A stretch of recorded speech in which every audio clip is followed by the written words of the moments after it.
How to enable or disable live transcribe offline transcriptions on the Samsung Galaxy S24 series.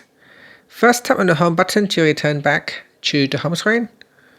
And from the home screen, swipe down at the top, then tap on the settings icon.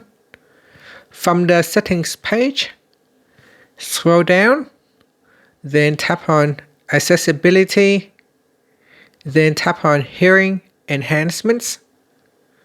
Next, tap on live transcribe, and then go down and tap on open live transcribe. Next, tap on the settings icon, then tap on more settings. Now scroll down and then tap on advanced, and then scroll down, then tap on offline transcriptions. In here, tap on Transcribe Offline, tap on the toggle button to switch it off or turn it on. Then tap on Primary Language and select the language that you want to use, and it will go ahead and download that language. You can also set a secondary language as well. And that's it. Thank you for watching this video. Please like and subscribe to my channel for more videos.